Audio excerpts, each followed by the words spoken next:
બનાસકાંઠા જિલ્લાના ધાનેરા ખાતે કોંગ્રેસ સમિતિ દ્વારા કોંગ્રેસી વિચારધારા ધરાવનાર નવનિયુક્ત સરપંચ અને નવા જિલ્લા પ્રમુખ ગુલાબસિંહ રાજપૂતનો સન્માન સમારંભ યોજવામાં આવ્યો હતો। કાર્યક્રમ દરમિયાન ફરી એકવાર નવનિયુક્ત પ્રમુખ ગુલાબસિંહ રાજપૂતે દારૂબંધીને ખુલ્લો પડકાર ફેંકતા નિવેદન આપ્યું હતું। સૌથી વધુ દારૂ બનાસકાંઠામાંથી આવે છે। પોલીસવાળાઓના વોટ્સએપ ગ્રુપ બન્યા છે, જેમાં પોલીસ કર્મચારીઓ દારૂ ભરેલી ગાડીઓના ફોટા ગ્રુપમાં નાખે અને આ ગાડી આવે છે, કોઈએ રોકવાની નહીં અને આખા બનાસકાંઠામાં છૂટ અને કરોડોનો હપ્તો પાલનપુરથી ગાંધીનગર અને સુરત સુધી પહોંચે છે। બનાસકાંઠાની પોલીસ પહોંચાડે છે અને બેફામ બનાસકાંઠામાંથી દારૂ ગુજરાતમાં જઈ રહ્યો છે। વધુમાં કહેતા જણાવે છે કે આપણને દેખાય છે પણ પોલીસે નથી દેખાતું અને દર મહિને 7 થી 8 કરોડનો હપ્તો જાય છે। તેમજ આગામી સમયમાં દારૂની ગાડીઓ આવતી હોય ત્યારે સૌ સાથે મળી જનતા રેડ કરવાની છે અને જનતા રેડ કરતા આગેવાનોને નાની મોટી ઈજાઓ થતી હોય તો તેની જવાબદારી બનાસકાંઠાના એસપીની રહેશે। માત્ર દારૂ જ નહીં પણ ખુલ્લેઆમ ડ્રગ્સ એમડી આ લોકો પાસે તોડ કરી આવનારી યુવા પેઢીને નુકસાન કરવાનું કામ બનાસકાંઠા પોલીસ કરી રહી છે તેવા અનેકો આક્ષેપો કર્યા હતા। અત્યારે આ ગુજરાતની અંદર દારૂબંધી છે પણ તો સૌથી વધુ દારૂ આવતો હતો બનાસકાંઠામાંથી આવે છે। પોલીસ વાળાના વોટ્સએપ ગ્રુપ બન્યા છે।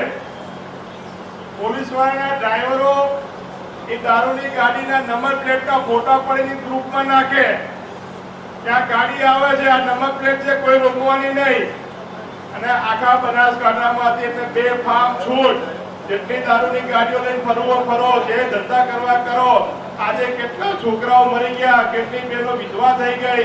આ બનાસકાંઠામાં છેલ્લા 3 વર્ષમાં કદાચ કોઈને રાજસ્થાન જવું નથી પડતું, બનાસકાંઠા બધો દારૂ અહીંયા ઘરે હોમ ડિલિવરી આપવામાં આવે છે। કરોડો રૂપિયાના હપ્તા વાયા પાલનપુરથી ગાંધીનગરથી સુરત સુધી પહોંચે છે। બનાસકાંઠાની પોલીસ પહોંચાડે છે। દારૂ બેફામ આ બનાસકાંઠામાંથી આખા ગુજરાતમાં જઈ રહ્યો છે। આ પણ દેખાય છે, પોલીસ વાળા નથી દેખાતું।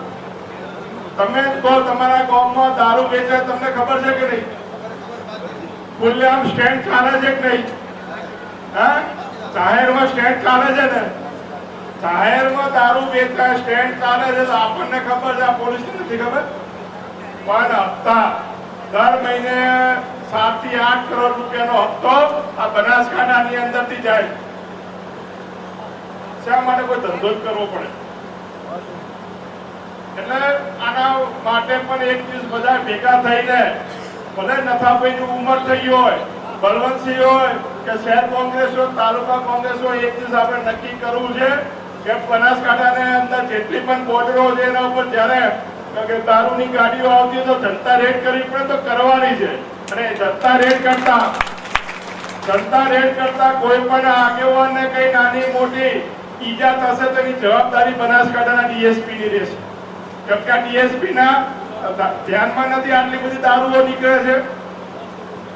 આમ તો નાની નાની બાબતનું બહુ ધ્યાન હોય પણ આ દારૂની ગાડીઓ નીકળે દેખાતી નથી લાગતું, અથવા તો એમની શરમમાં ગાડીઓ નીકળી રહી છે। આ તમામ મુદ્દે લડવાનું છે આપણે, કેમ કે આજે માત્ર દારૂ પૂરતું નથી રહ્યું।